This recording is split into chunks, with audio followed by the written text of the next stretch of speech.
Assalamualaikum warahmatullahi wabarakatuh. Perkenalkan, nama saya Nurul Gevira Sofa dengan NPM 10121016 kelas C5 Manajemen. Video ini saya buat untuk memenuhi tugas evaluasi akhir semester mata kuliah pemasaran jasa. Materi pertama yaitu tentang komunikasi pemasaran jasa.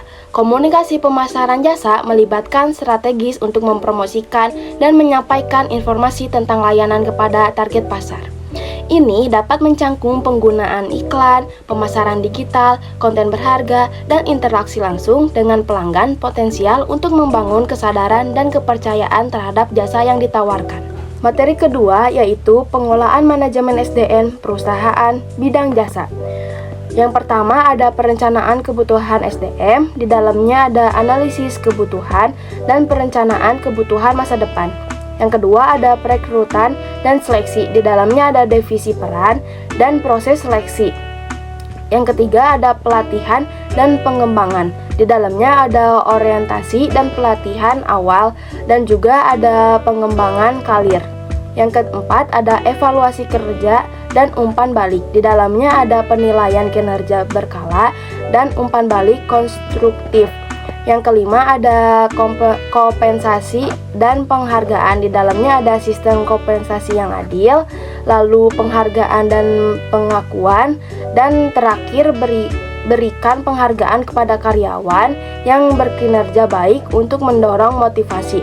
Yang keenam ada manajemen perubahan, di dalamnya ada komunikasi efektif dan juga keterlibatan karyawan. Yang ketujuh ada keseimbangan kehidupan kerja, di dalamnya ada keseimbangan yang sehat dan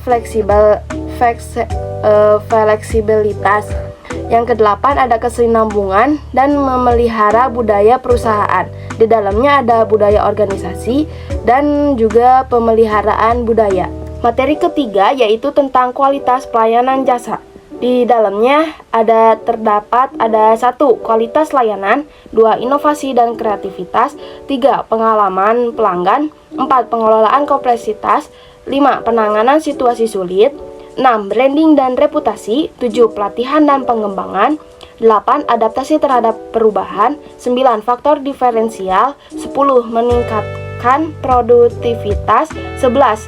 Faktor kepuasan karyawan. Materi keempat yaitu ada model kualitas jasa. Di sini ada beberapa gap, di antara lainnya yaitu yang pertama ada gap yang ke-1, kesenjangan antar harapan dan persepsi manajemen. Ini terjadi ketika manajemen tidak sepenuhnya memahami harapan dan kebutuhan pelanggan. Lalu yang gap kedua yaitu kesenjangan antar persepsi manajemen dan spesifikasi layanan. Yaitu perbedaan ini timbul ketika harapan dan kebutuhan pelanggan yang dipahami oleh manajemen tidak sepenuhnya diimplementasikan dalam spesifikasi layanan yang ditentukan.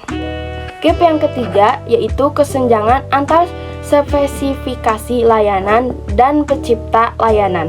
Ketika spesifikasi layanan yang ditentukan tidak sepenuhnya diwujudkan dalam proses pembelian layanan, terjadilah kesenjangan. Gap 4 yaitu kesenjangan antar pencipta layanan dan komunikasi eksternal.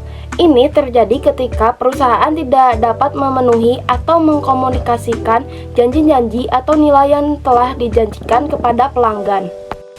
Gap 5 yaitu kesenjangan antar harapan pelanggan dan persepsi layanan. Ini merupakan perbedaan antar apa yang diharapkan oleh pelanggan dari layanan yang diterima dengan persepsi mereka terhadap layanan yang sebenarnya diterima. Materi kelima yaitu kepuasan pelanggan di bidang jasa. Kepuasan pelanggan adalah tingkat kepuasan pelanggan setelah mendapatkan produk atau layanan yang diberikan oleh sebuah bisnis. Rasa puas ini timbul setelah pelayanan yang diberikan mampu mencapai atau bahkan melebihi ekspektasi yang dimiliki pelanggan.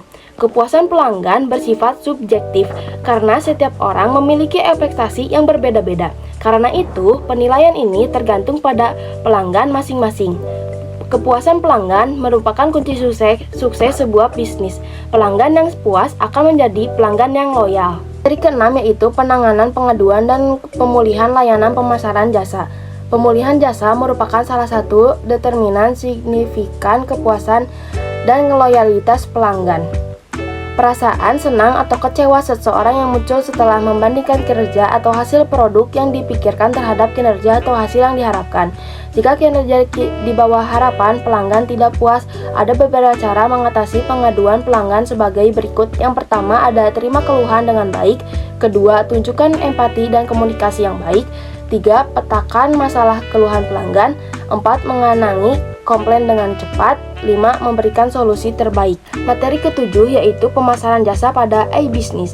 E-business merupakan suatu aktivitas yang memanfaatkan teknologi informasi untuk dapat melakukan setiap kegiatan bisnis baik dengan pemasok, pelanggan, kreditor, pemerintah, media massa, dan juga termasuk penggunaan teknologi untuk mendesain kembali proses internalnya. E-business saat ini merupakan kunci atau faktor penyuksesan perusahaan yang dapat membuat perusahaan terus berkembang dan maju karena dengan pemanfaatan bisnis dengan cara ini dapat memberikan kepuasan konsumen atau fasilitas yang cepat. Sekian video materi yang bisa saya sampaikan. Mohon maaf bila ada salah-salah kata dalam penyampaian materi. Terima kasih. Wassalamualaikum warahmatullahi wabarakatuh.